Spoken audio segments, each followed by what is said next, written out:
Halo, ketemu nama saya lagi, Sisi Damanik. Jadi kita masih ngobrol tentang cerita pengalaman dengan adenomiosis. Nah, kali ini saya mau cerita tentang pengalaman operasi adenomiosis atau reseksi. Saya sebenarnya sudah tulis ini di blog, cukup sangat lengkap. Cuma saya pikir ya nggak apa-apa deh, coba saya bikin videonya ya. Nah, eh, kalau ditanya kenapa sih akhirnya saya memutuskan untuk operasi adenomiosis, ya karena adenomiosis sudah kelewatan, sudah benar-benar sangat merusak kualitas hidup gitu, mengganggu kualitas hidup ya. Jadi kalau cerita nih, saya itu kan tadi ya sudah hamil dengan adenomiosis, kemudian melahirkan di tahun 2008. Nah, setelah itu saya pakai KB. Ternyata selama pakai KB itu sakitnya luar biasa ketika haid. Saya nggak sanggup, luar biasa. Baru kali itu terasa sakit, minta ampun. Habis itu saya ke dokter, setahun si spiralnya itu dilepas gitu ya. Bentuknya udah nggak jelas kata dokternya. Nah, dicopot lah, dibuang ya, saya nggak pakai lagi. Jadi kita mau normal aja deh, normal aja gitu, bisa nggak usah pakai KB lagi. Dan tapi sekarang belum hamil juga, belum hamil lagi. Jadi saya beruntung hanya hamil 1 kali, alhamdulillah. Kemudian tahun demi tahun sakit haid itu ya, ketika haid itu nggak pernah bisa disembuhkan dengan minum obat ini obat itu atau yang katanya jamu ini jamu itu. Sakitnya luar biasa. Terus di tahun 2010 ya kalau nggak salah ya. Nah, 2010 itu sebelum saya mau pulang ke Medan, ceritanya waktu itu mau lebaran itu ya, saya periksa itu langsung 2 tahun, udah nggak tahan, sakit banget. Nah, dokter bilang gini, Bu, ini adenomiosis sudah gede nih, Ibu harus operasi katanya. Itu saya 6 cm. Ibu saya kasih obat buat Ibu ya. Nanti Ibu pulang, setelah pulang dari Medan, mudik, Ibu balik ke sini. Dokternya bilang nanti saya kasih obat buat 1 bulan. Ibu untuk mengecilkan adenonya, setelah itu kita operasi. Saya takut dong dengar kata operasi. Pulang ke Medan buat lebaran malah jadi takut, stres, mikir, aduh operasi nggak ya, akhirnya pikir udahlah, nggak usah deh, masih bisa tahan kok, ya kan, tahan lah gitu. Nah, tapi saya tahan tuh 2010 operasi, saya nggak mau. Nah, saya tetap ikhtiar lah, coba minum ini minum itu. Lalu saya sangat tergantung dengan namanya painkiller. Jadi dulu ada obat yang dokter pernah ngasih untuk dihisap aja di bawah lidah, di bawah haid, gunakan itu. Kemudian saya dikasih juga akhirnya karena sudah benar-benar nggak tahan ya, dikasih obat yang dari belakang, yang dimasukin dari belakang nih. Nah, itu adalah satu-satunya obat yang harus selalu saya sediakan di dalam kulkas karena sudah nggak tahan. Setiap kali period datang ya, masa datang bulan tiba, pasti di kantor tuh saya sehari sebelumnya tuh sakitnya luar biasa. Itu kalau adeno tuh gitu, jadi sakitnya itu bukan pas hari H, 2-3 hari sebelum period atau jadwal haid tiba, itu udah sakitnya luar biasa. Nah, bayangkan aja kalau kita sudah sakit di situ kan, saya harus pakai itu berapa banyak, dan itu harus dipakai sebelum tuh benar-benar sakit. Kalau sakitnya udah tiba dan itu dipakai, kita masukin di belakang, udah nggak mempan gitu, terlambat. Jadi saya belum feeling, sudah hitung-hitung, oke, udah mulai terasa sakit nih, oke saya pakai nih. Terus besok paginya lagi, udah sampai ya paling 6 jam 7 jam pakai lagi. Atau lama-lama nggak nyaman ya pakai seperti itu. Nah, saya mulai pindah minum painkiller yang tablet ya. Pertama 50 mili, saudara. Terus saya pinter-pinteran upgrade sendiri 75 mili. Kacau sih memang. Soalnya kalau nggak begitu nggak kuat asli. Jadi setiap hari mau itu pasti saya nggak masuk kantor. Terus saya nggak sanggup bangun. Saya yakin semua teman-teman yang menderita adenomiosis juga sama seperti saya, nggak bisa bangun. Itu badan tuh nggak bisa berdiri begini nih, nggak bisa lurus. Keluar dari kamar mau ngambil minum sampai bengkok begini, harus bengkok badannya. Karena nggak kuat jalan tuh, karena nggak kuat, tinggal sakit, semua sakit, perut tuh sakit, mau keluar udah persis kayak nenek-nenek usia, maksudnya mungkin nenek mungkin lebih sehat kali kita, nenek-nenek gitu karena usia. Kalau kita usia belum sampai nenek-nenek tapi badannya sudah, sehatnya udah nggak ada gitu kan, lemas. Nah, terus beberapa kejadian ya, misalnya nih saya mau jalan-jalan tuh, saya selalu khawatir kalau diajak teman jalan keluar kota. Saya selalu lihat tangga, tanggal berapa ya, aduh tanggal dapat nih gitu, aduh kok tanggal dapat nanti kira-kira dapat nggak ya. Nah, jadi pernah dua kali ke Singapura. Nah, kenapa ya selalu di tanggalnya tuh memang seperti itu. Pertama pergi sama teman saya, kita bertiga. Saya bawa sebenarnya, tapi seperti saya bilang tadi, obat yang di belakang ya, dari sup tadi dari belakang ya, saya bawa, tapi karena memang obat itu katakanlah saya belum tahu waktu itu bahwa itu harus diminum sebelum, dipakai sebelum sakit banget ya. Saat saya di Singapura tuh kita lagi mau naik MRT ya, nunggu saya lupa di stasiun apa tuh, saya sampai terduduk itu nunggu di depan supermarket, teman saya lari beli minum sampai saya nggak bisa berdiri, sakitnya luar biasa, kapok, benar-benar kapok. Dan saya bawa obatnya tapi telat. Wih, itu saya pikir itu benar-benar pengalaman nightmare yang benar-benar saya nggak terlupakan, sumpah. Keduanya lagi mau ke Singapura juga sama teman saya nih, sama anaknya, kita berempat.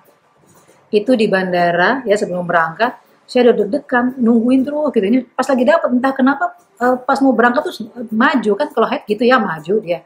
Jadi sebelum saya masuk itu kita di pesawat, di dalam saya ke toilet dulu, pakai dulu, aduh itu benar-benar nightmare. Tapi mimpi buruk itu yang setiap bulan, bukan setiap bulan ya, setiap hari menghantui, aduh bentar lagi sakit nih, aduh bentar lagi sakit nih.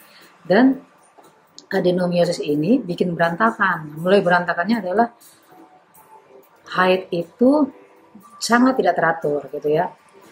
Misalnya nih, saya pernah 1 bulan itu 2 kali dapat gitu.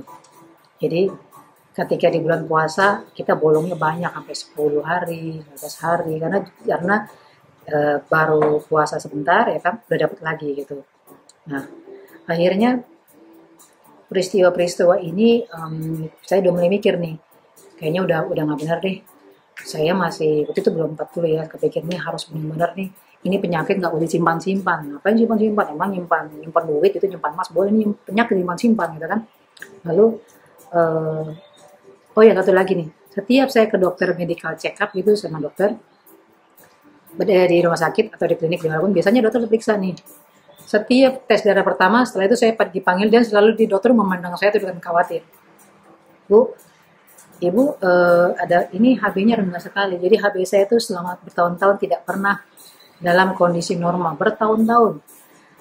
Selalu di 8. Terus besoknya tahun berikutnya kita cek lagi 7. Terus turun lagi, itu selama bertahun-tahun terakhir 7. Terus 6, padahal normalnya di 12 ya. Sampai setiap saya check up di Ibu, ini biasanya dia perdarahan di dalam Ibu. Kalau sampai seperti ini, anemia ini soalnya Ibu anemia kronis ya Ibu, sampai kok bisa sih Ibu selama bertahun-tahun ini Ibu tidak pernah pusing atau bagaimana? Saya bilang sih ya kalau berdiri tiba-tiba pusing dong, tapi Ibu ke kantor gimana? Saya masih bisa nyetir. Malah dokternya heran, soalnya kalau anemia kronis itu sampai HB rendah kita bisa pingsan waktu-waktu. Tapi alhamdulillah saya masih kemarin-kemarin masih kuat. Cuma memang berdiri tiba-tiba pusing, jalan sebentar ngos-ngosan. Nah, akhirnya saya bulatkan tekad, oke, ini barang ini sih ada ini buang lah, ngapain juga simpan-simpan. Itu 2000 berapa ya?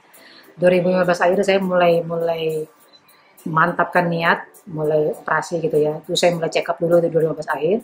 Terus 2016 sekitar di bulan Februari saya akhirnya kontrol ke dokter saya, ya, dokter yang sebelumnya tuh saya hamil nih. Nah,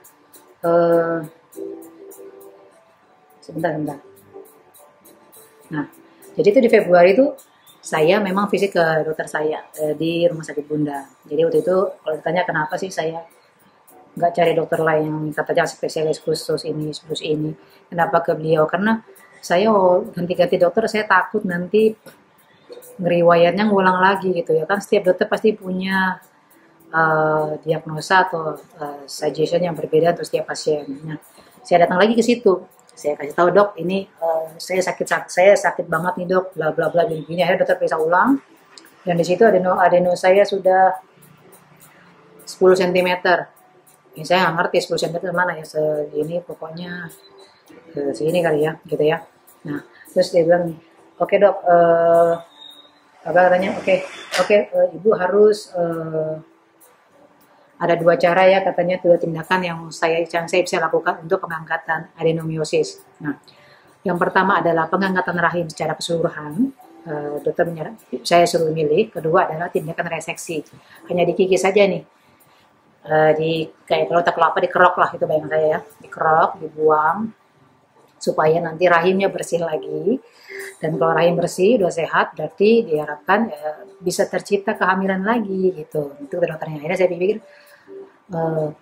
galau lah ya, angkat semua atau reseksi ya. Sudahlah, reseksi saja. Karena ya waktu itu saya 2016, saya usianya 40, masih berharap lah. Ya siapa tahu bisa hamil lagi kan, gitu. Namanya kita mah harus ikhtiar terus. Saya operasi lah. Oke deh dok, kita operasi deh. Saya reseksi. Oke, tentukanlah tanggal di April. Dikasih waktu 1 bulanan gitu ya, 1 bulan, 3 minggu, 4 minggu untuk menaikkan dulu HB dengan cara minum penambah darah ya. Lalu nanti saya juga harus cek semua, cek toraks, segala macam, foto. Jadi selama 1 bulan tuh saya medical check up lagi, kontrol ke dokter anestesi, terus minum juga. Nah, dokter juga kasih obat hormon ya, saya nggak ingat juga namanya apa tuh. Itu harus saya minum supaya menyeimbangkan atau apa istilahnya. Pokoknya dibuat lebih ini deh, supaya haidnya lancar gitu. Jadi pas hari haid jangan haid lagi gitu. Nah, pada operasi ya. Nah, oke. Lalu tibalah di Februari ya, sorry, bukan Maret, sorry. Ntar ya, saya udah lama operasi jadi lupa nih.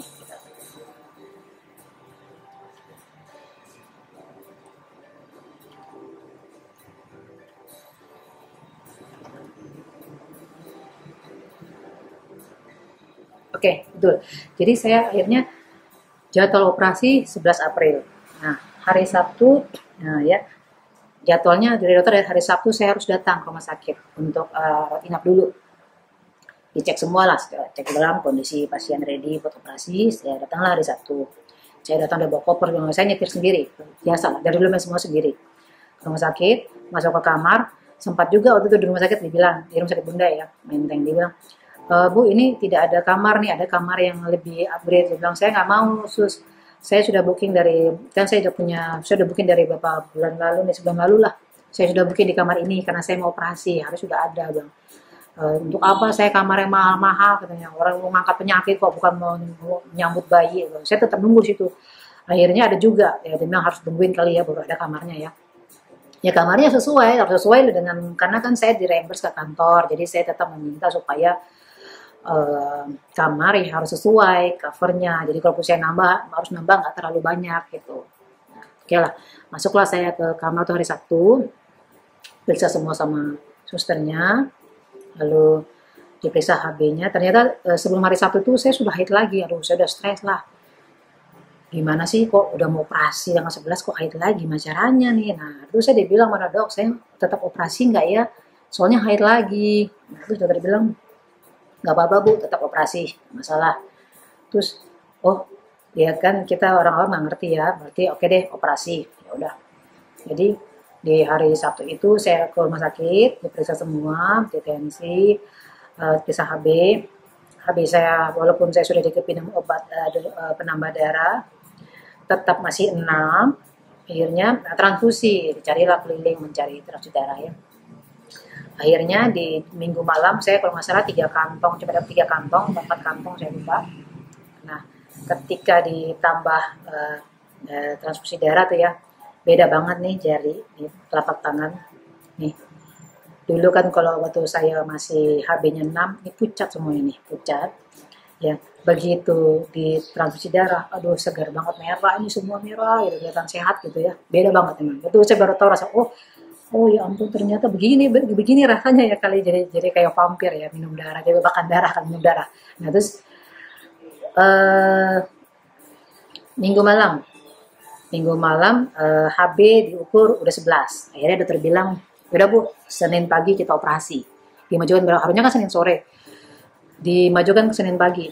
Alasannya karena kalau Senin pagi kita mengejar HB deh, jangan sampai HB turun lagi gitu kata dokternya.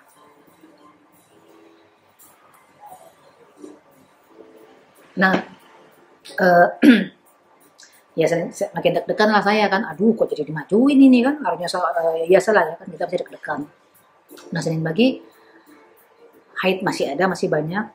Saya bilang sama suster, aduh sus, malu ini nggak mau operasi kok masih dapet sih, nggak apa-apa bu. Ya udah, saya didorong kursi roda, dibawa, belum kursi roda, pakai belangkar ya, dipindahkan. Terus saya nunggu di ruang operasi.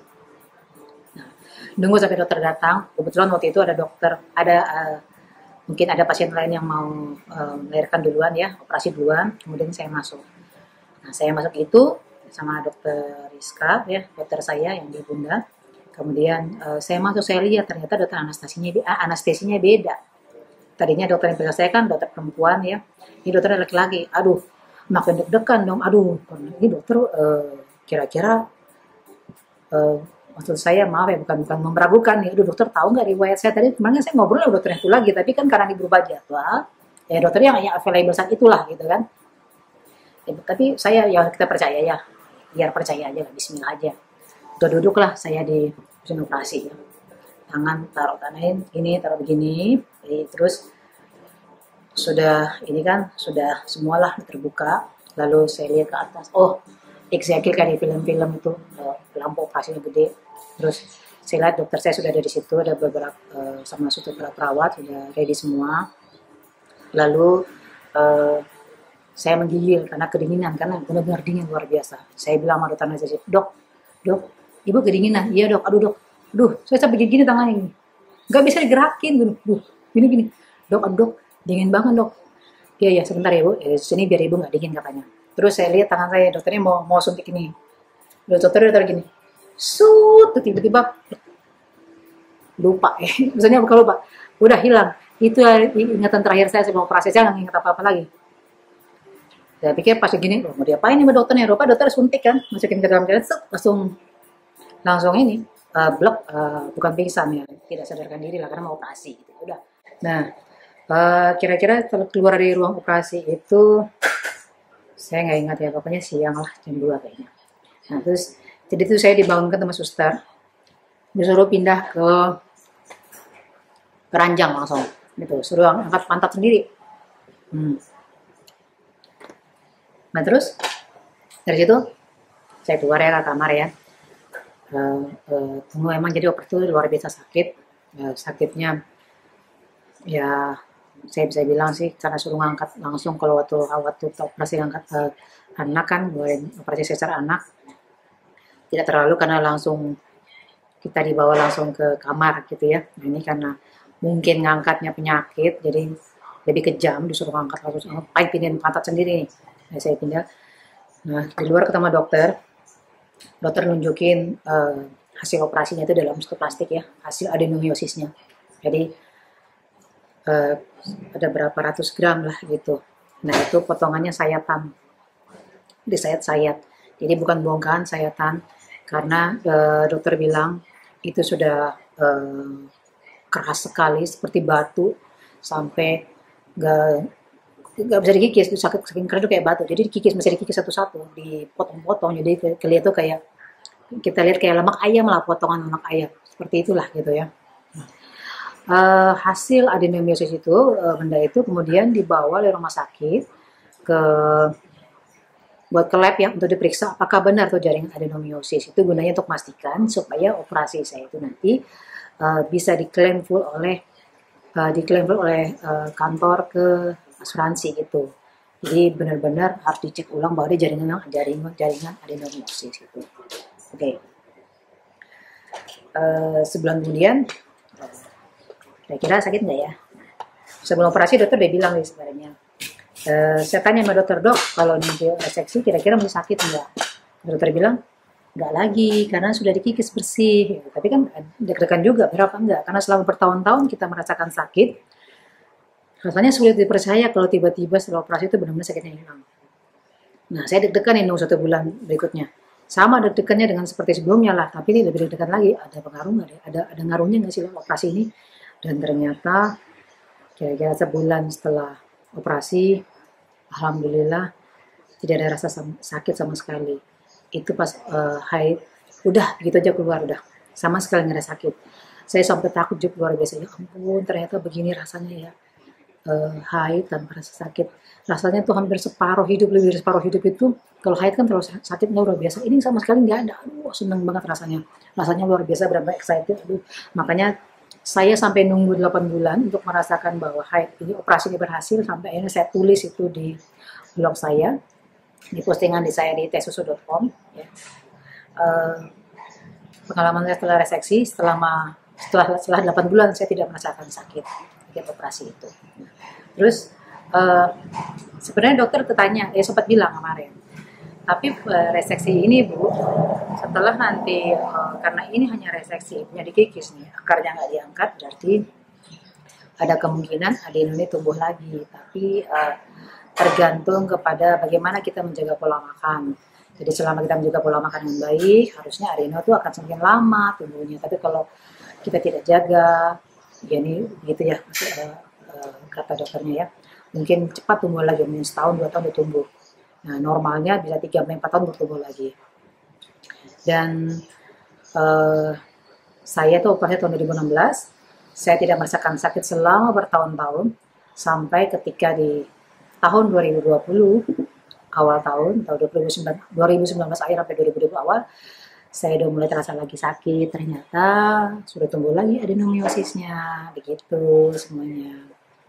Oke, nanti kita bahas itu deh. Jadi, nah, kemarin banyak yang tanya tentang biaya operasi. Biaya operasi pengangkatan adenomiosis ini di rumah sakit Bunda itu bervariasi kan, ada disebut dengan masuk ke dalam biaya operasi laparotomi kalau di daftar harga lah gitu ya, karena saya operasi udah lama, jadi itu biayanya sekitar 40 sampai 45 juta. Lalu saya kemarin buat operasi saya, karena saya ngambil sesuai dengan kelas kamarnya juga kemarin kelas 1 ya, saya operasinya biayanya itu 40 juta sekian, sedikit 40 juta koma gitu. Itu semua di reimburse, diklaim asuransi. Tapi dari asuransi, ternyata saya hitung ulang, saya harus membayar tambahan, mengganti sekitar 9 juta dari 40 juta sekian itu. Jadi selebihnya itu sekitar 31 ya, 31 sekian itu dibayar oleh asuransi gitu. Oke, jadi untuk sebagai penutup video atau cita-cita kali ini, sebenarnya saya hanya ingin menyampaikan kepada teman-teman bahwa hikmah yang saya dapat dari penyakit ini apa sih adalah bahwa ya kita ini jangan pernah mau bersahabat terlalu lama dengan penyakit. Ya, kalau bisa diangkat lebih cepat ya kita angkat. Kalau memang masih bisa ikhtiar bagaimanapun kita usahakan. Ya, karena satu-satunya cara ini bisa hilang ya tadi harus diangkat, dikikis atau diangkat dengan rahimnya itu sebenarnya. Tapi dalam beberapa kasus, dalam beberapa pengalaman teman-teman di grup ini ya, Adenomyosis Warrior, ada juga yang berhasil mengatakan bahwa setelah diet makanan, pantang makanan, atau mengikuti satu diet tertentu, adenomyosisnya menghilang. Jadi, ayo teman-teman join bersama kita di dalam grup Adenomyosis Warrior ID, karena di situ kita semua bisa saling support, saling cerita pengalaman masing-masing, saling berbagi ikhtiar atau metode pengobatan apapun. Ya, sekali lagi ini semua bukan sebagai pengganti saran medis, tapi di situ kita akan bergabung untuk saling support. Karena dengan bergabung begini kan kita punya teman untuk curhat ya, biar sama-sama tahu ini sakitnya bukan sakit biasa, tapi kalau kita sama-sama saling support, saling berbagi, mudah-mudahan semua beban itu bisa terbagi. Oke, jadi silakan join ya di Facebook Adenomyosis Warrior ID, ada Facebooknya, juga ada Telegram grupnya.